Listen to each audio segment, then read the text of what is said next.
Hi folks, thanks for stopping by Hemingway's Tractor. If you notice the title of this video, you'll know that my name is Mark and I have multiple sclerosis. If you didn't see the title of this video, well, my name is Mark and I have multiple sclerosis.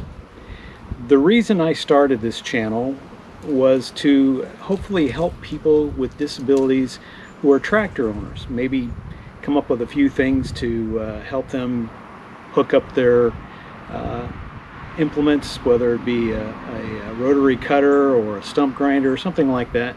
How do you get that little spring clip that's on your PTO shaft safety shield to hook up? That they're tough to get open. Things of that nature, just little odds and ends that might help a person out.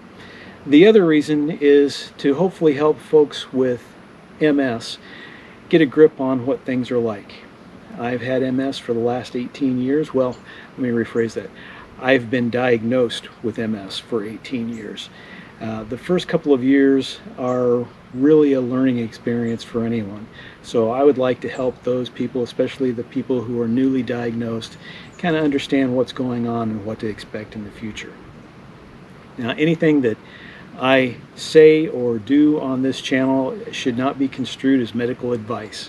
If anything, it's medical education to give you an idea of things that I've gone through, things that I've read on the internet, things I've got anecdotal stories from friends who have MS.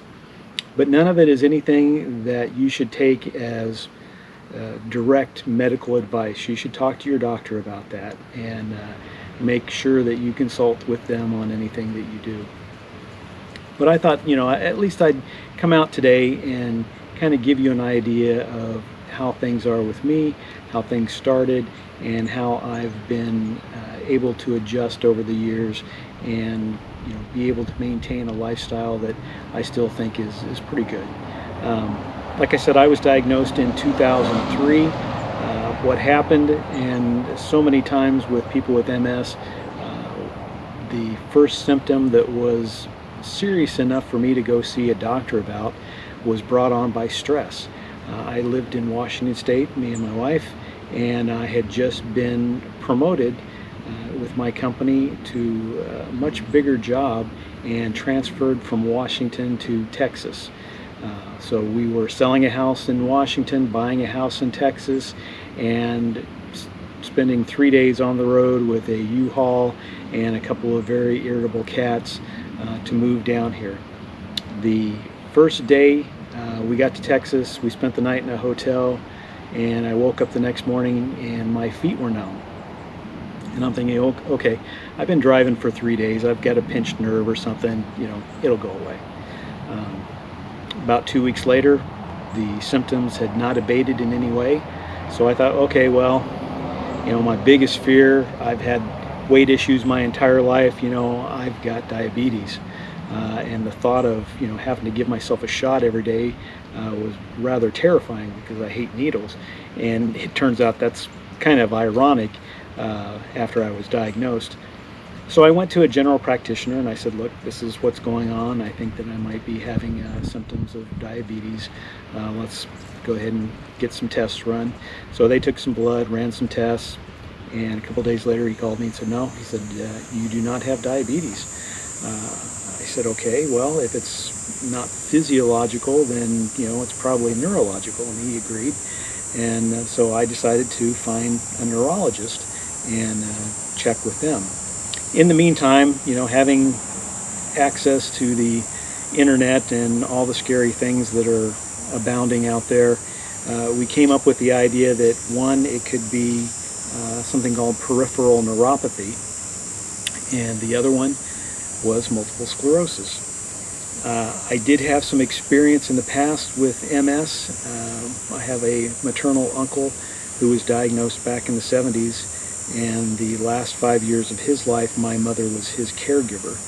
And I watched him go from fully ambulatory, semi-healthy, middle-aged person to completely bedridden, unable to lift the remote to his TV within 5 years. And so that was the fear I had going in seeing a neurologist that it might be MS. So the neurologist we went to was an MS specialist, because that was kind of where we were leaning towards. And I went to see him, and he said, well, you know, what you described, that sounds like it could be MS. Let's run some tests. They did an MRI, did a spinal tap or lumbar puncture, and a couple of days later he called and left an answering machine message that said, yes, you have MS, maybe you should come in and we'll talk. So was not real thrilled with the bedside manner of that doctor and moved on, but we can talk about that later. I immediately went on a disease-modifying therapy. It took about 6 weeks from the time that we had the diagnosis to getting it approved with the insurance company and getting the drug actually mailed to my house. And this was a medication called Rebif. And the way Rebif is administered, it is a subcutaneous injection, much like insulin for diabetes, that is given 3 times a week. So fortunately it wasn't a daily shot, but it was still a shot every 3 days, or 3 times a week anyway. So one of my biggest fears had come true, that I was having to give myself shots. So that went on for a while.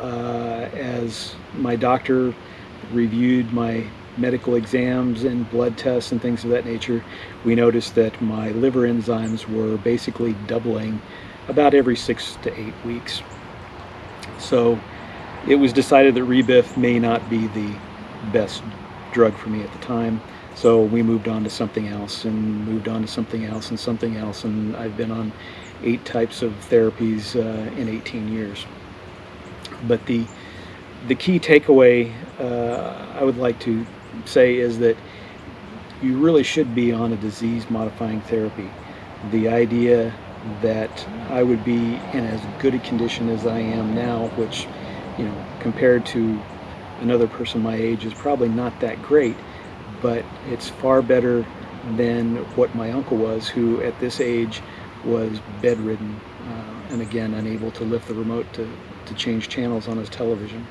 So I've been fortunate that I have maintained a steady use of MS drugs, and still ambulatory. I can get up, I can walk around, I can drive my vehicle, but it's better than the alternatives. Some people might be asking or seeing this video for the first time, or something similar, is like, well, what is MS and what does it do?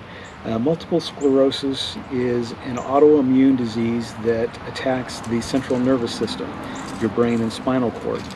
And basically it's telling your immune system to attack the insulation around your nerve fibers, because they think that that's a virus or an invading disease or something. So they attack you, and they strip away that insulation around your nerve fibers. So these are just some of the things that a person with MS is going to see, and hopefully if you have MS, you have a loved one or a friend who has MS, it'll give you a better understanding of what that person might be going through. I'd like to reiterate that MS is not a death sentence. However, it is a life sentence.